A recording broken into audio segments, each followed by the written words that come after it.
Right, today I'm going to be making a turning tool for my lathe for facing operations. Right, so the basic premise of what I'm going to be doing, I'm going to be making one of these. This is one that I made yesterday. It's just your standard turning tool, left-hand turning tool, little holder for it, for a carbide insert.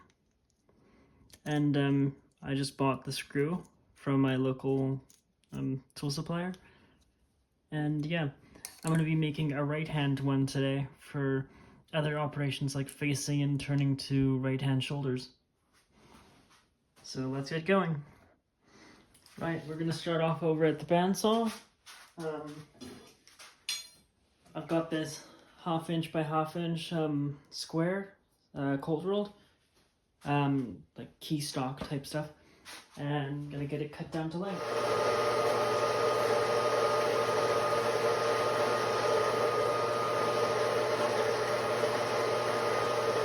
Alright, now let's wait for that to finish cutting. Alright, now we've got those two pieces. I'm just going to file them up in the vise, deburr them and stuff. Just to take that edge off for the mill. There we are. Alright, now we're over at the mill. Let's square the ends up.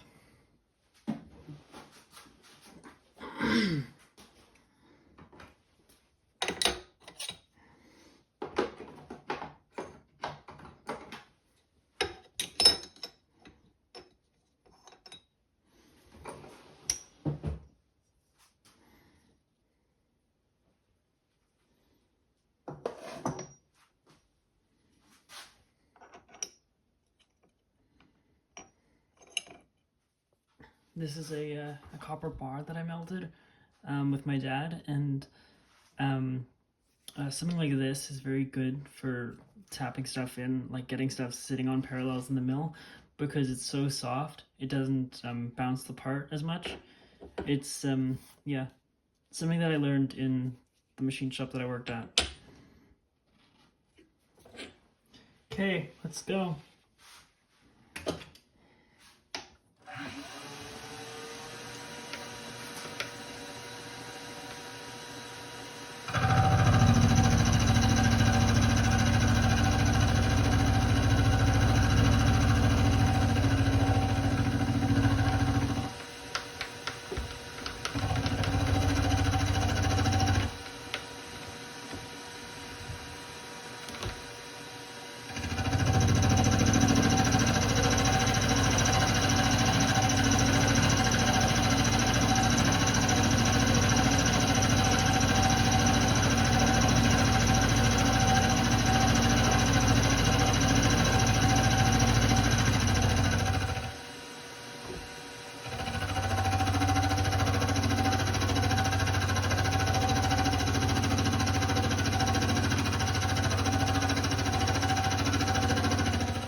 Right, that's done.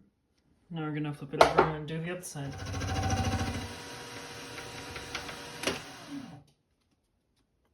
All done.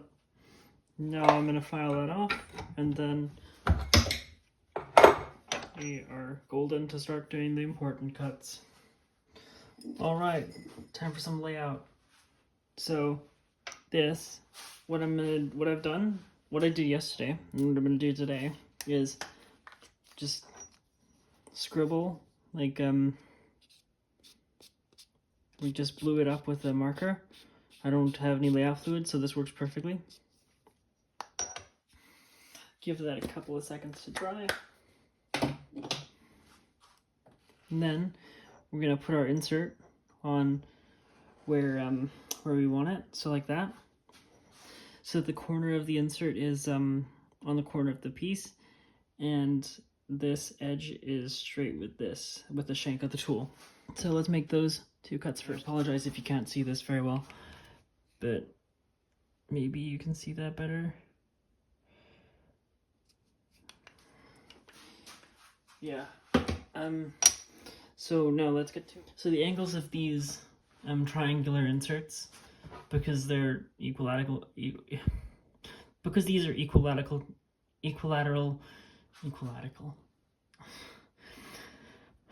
Because these are equilateral triangles, each one of the sides is 60 degrees. So, like, the angle of each side is 60 degrees. I think that's how trigonometry works. So to make that 90, I've got my 30-degree angle block, and we're just gonna take the parallels out because we don't want them anymore. Maybe in there a little brush. Now we are gonna take this like that, like that. The world is wonderful. Everything's amazing. We'll line it up just like that.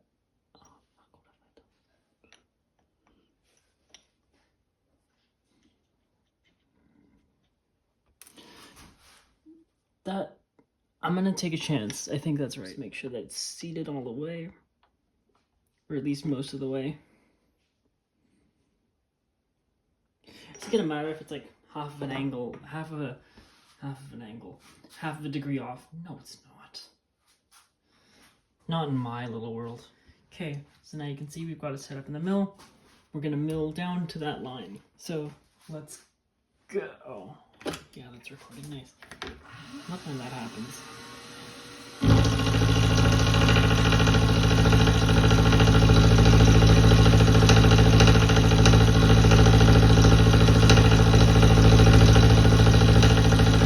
We're gonna take very light cuts here because, as I mentioned, it can push the workpiece down. And we don't want that because that would be bad.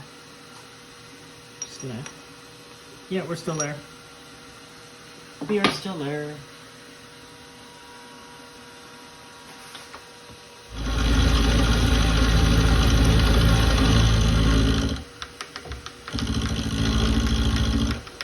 We're almost at that line now. Sorry.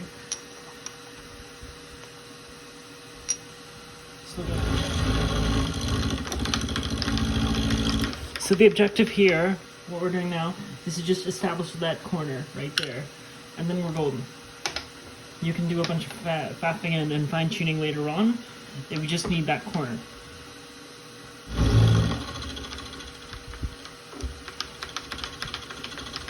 So in theory, you didn't really even need to do the layout for this side.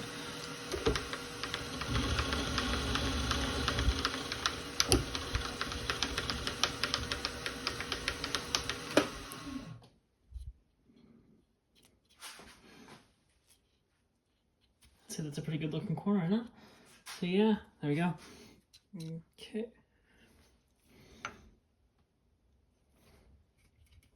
There's the base of our tool. See that? See, it's gonna see the resemblance now. It's like that's gonna go there. And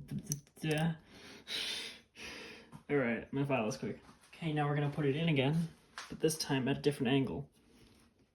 The dimension that we're gonna need to hit for the depth of the shoulder is 0.35.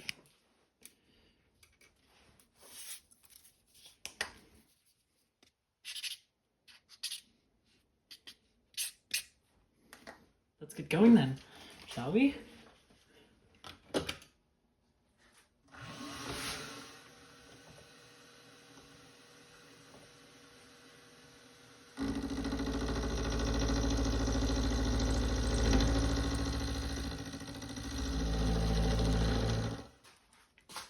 The only reason that I'm using a micrometer right now is because without moving the mill too much, it is a difficult spot to get into. And I don't really want to deal with that.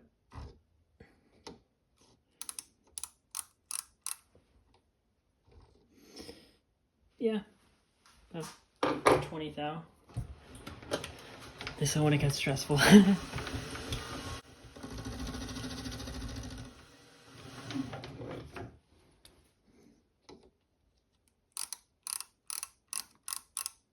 Thou.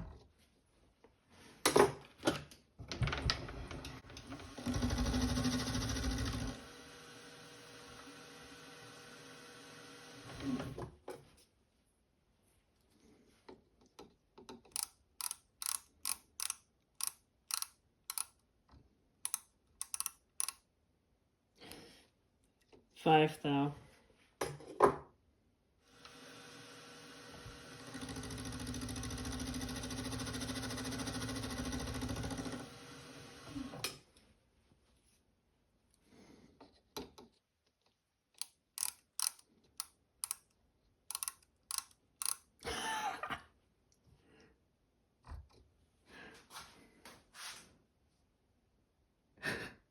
Dead near perfect.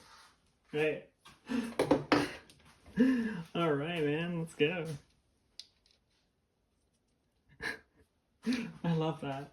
I absolutely love that. Okay. Let's take it out again and we can do some more layout for the hole. So there's our progress so far.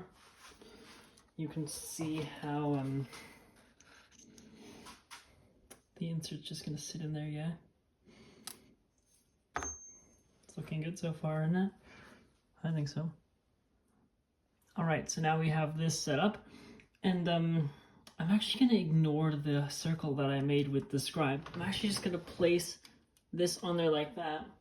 And then yesterday, I turned up this little point on on a piece of brass, and I'm gonna put it in the drill chuck, and I'm just gonna press it in there, and then I'm gonna feel when the tip is aligned with the edge on that tool shank.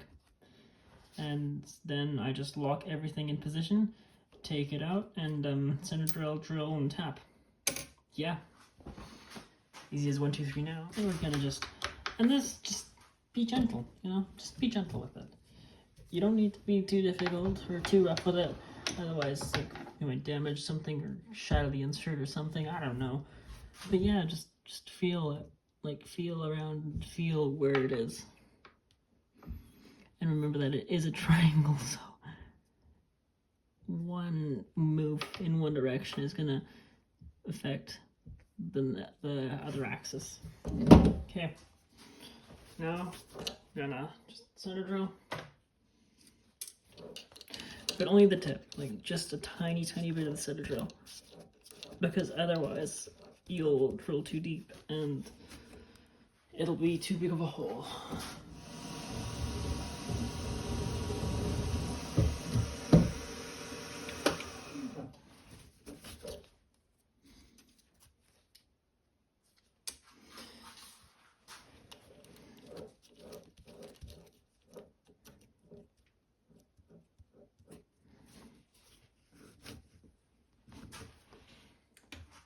Okay, and just go ahead and just amp up the speed to the highest setting on your machine. For this one maybe, like I'm running about 1200, 1300 RPM. And just take it very easy. This is a 3mm drill for a M4 0.7 hole. For a little tap.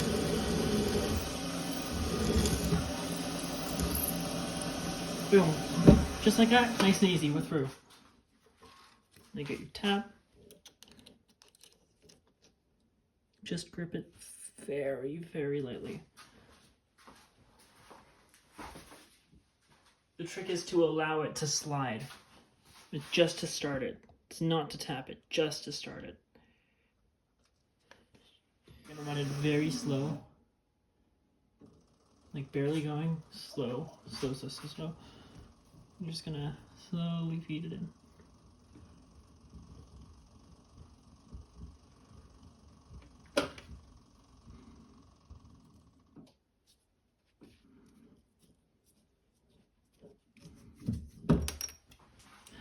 Didn't work that time. Tack follower to the rescue.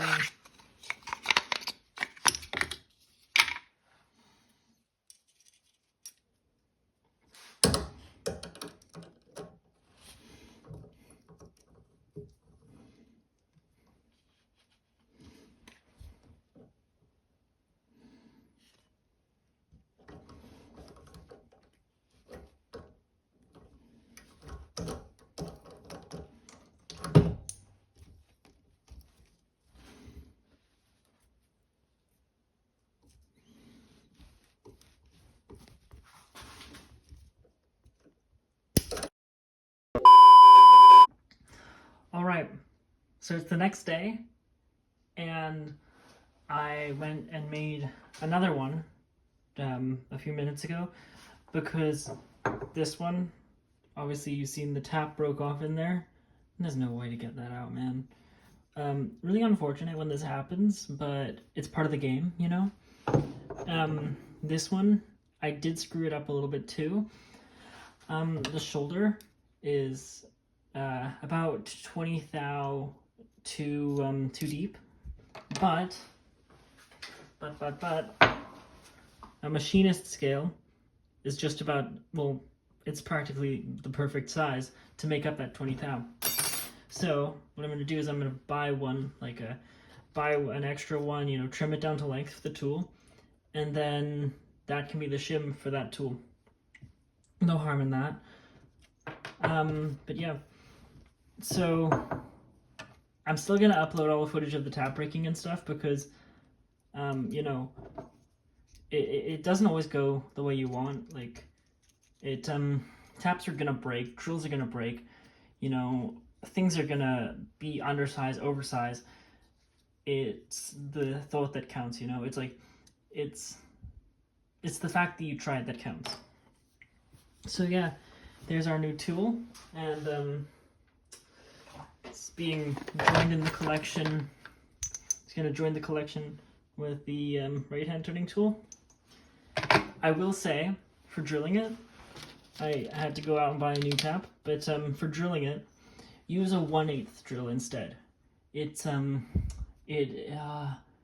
think it's like 7 thou bigger, around there, or more. I can't remember. I was talking to one of the machinists that I used to work with, and he told me to use a 1/8 instead. So I went with that. It worked beautifully.